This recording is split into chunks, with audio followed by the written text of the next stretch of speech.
Once home to kings and queens, palaces were not built only to act as royal residence but to project power and prestige. As such, monarchs and emperors vied with one another, commissioning lavish summer homes and assembling exquisite art collections with which to fill their endless halls and royal chambers. Besides the magnificent architecture and artworks, the former royal residence also boasts gorgeous grounds and gardens, with plenty of fabulous fountains and flower beds on display. Due to their significant artistic, cultural and historical value, these beautiful palaces now make for some of the most popular tourist attractions and museums around. So, in today's video, we'll be showing you 10 of the most beautiful palaces in the world and how they look like. But before we continue, kindly subscribe to our channel and hit the notification bell icon to get notified whenever we drop a new video.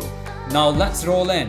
At number 10, we have the Buckingham Palace. One of the most famous and photographed buildings on earth, Buckingham Palace in London has long been a residence of the British monarchs. Originally built in 1703 to be a large townhouse, over the years it was slowly enlarged and redesigned with its famous facade added in 1911. In total, the palace boasts 775 rooms, with many of them replete with fabulous furnishings, exquisite paintings and age-old statues. Of these, the most impressive are the staterooms. These are open to public each August and September and are where visiting heads of state stay when in London. At number 9, we have Schönbrunn Palace. Lying on the outskirts of Vienna, Schönbrunn Palace is one of the most popular tourist attractions in the whole of Austria. Painted a warm yellow color, the gorgeous Rococo Palace was once the summer residence of the Habsburg, with Emperor Franz Joseph I born there.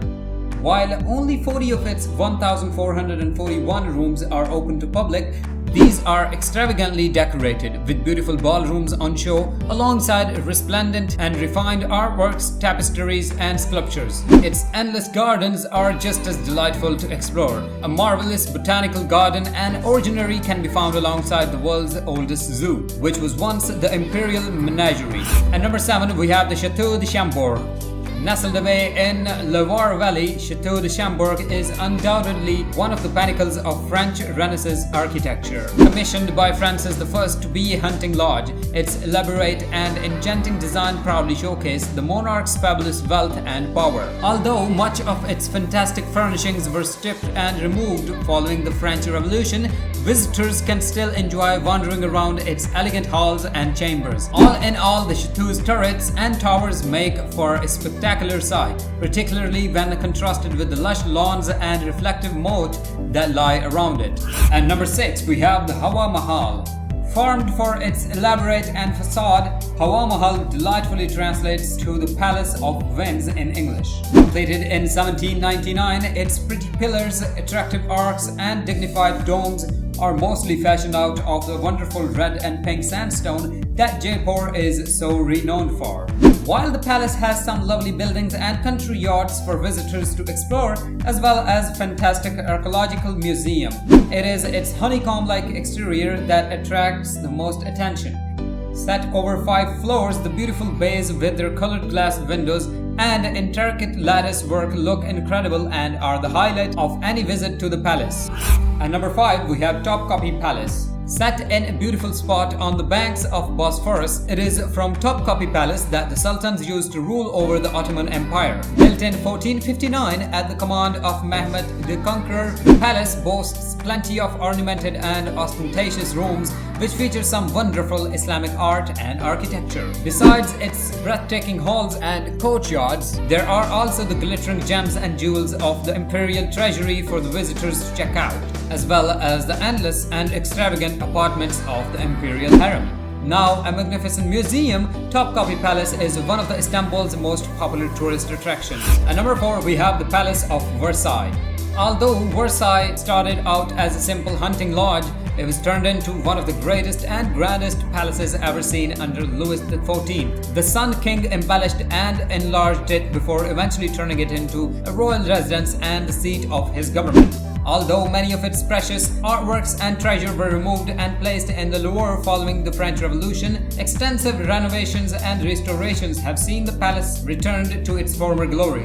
Now one of the most popular tourist attractions in France, each year millions of people come to see its sumptuous royal apartments. as well as the glittering Hall of Mirrors and Royal Opera. In addition, its glorious gardens with their fantastic fountains and flower beds are also well exploring. Due to all the world-changing events that have taken place in its shining halls, the Palace of Versailles is one of the nation's most important historical, cultural, and architectural treasures. At number 3, we have the Alhambra. Alhambra has long been one of the most renowned and recognizable palaces on earth, built by Nasrid sultans in 13th century. The large complex proudly exhibits lots of absolutely exquisite Andalusian architecture, with intricate design and motifs wherever you look. Wandering around its beautiful gardens, sturdy fortifications, and colonnade-lined courtyards is a delight, while the Museum of Fine Arts has a fabulous collection of artworks for visitors to pursue. Among the many highlights are the magnificently carved columns and pretty pavilions of the Court of the Lions and lovingly cared for flowers and fountains of Generalife. With the majestic Sierra Nevada mountains lying in the background and verdant trees rising around its beige walls, Alhambra certainly makes for a memorable sight. At number 2, we have the Winter Palace. Once the residence of Russian Tsars, the Winter Palace now houses the world's most hermitage museum, built in an Elizabethan Baroque style. The seemingly never-ending green and white walls are said to house over 1,500 rooms, with each of them ornately designed and decorated. The size and scale of the palace, not to mention the beautiful art architecture on show, perfectly showcases the power and might of Imperial Russia. The monarchy and empire came crashing down, however, in 1917 when the Winter Palace was stormed in, one of the deciding events of the Russian Revolution. Nowadays, the palace and the museum are one of the highlights of any visit to St. Petersburg. And at number 1, we have the Forbidden City.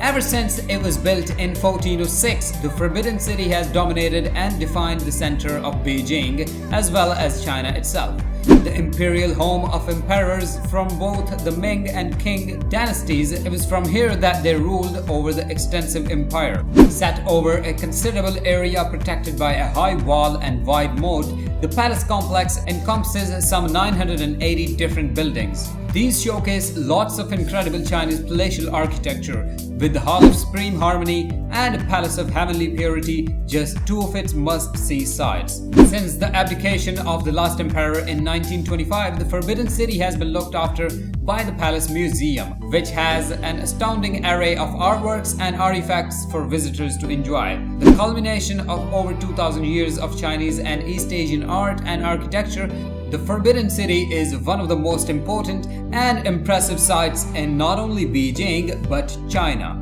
Let us know in the comment section which of these palaces you will love to visit one day. And that comes to the end of our video.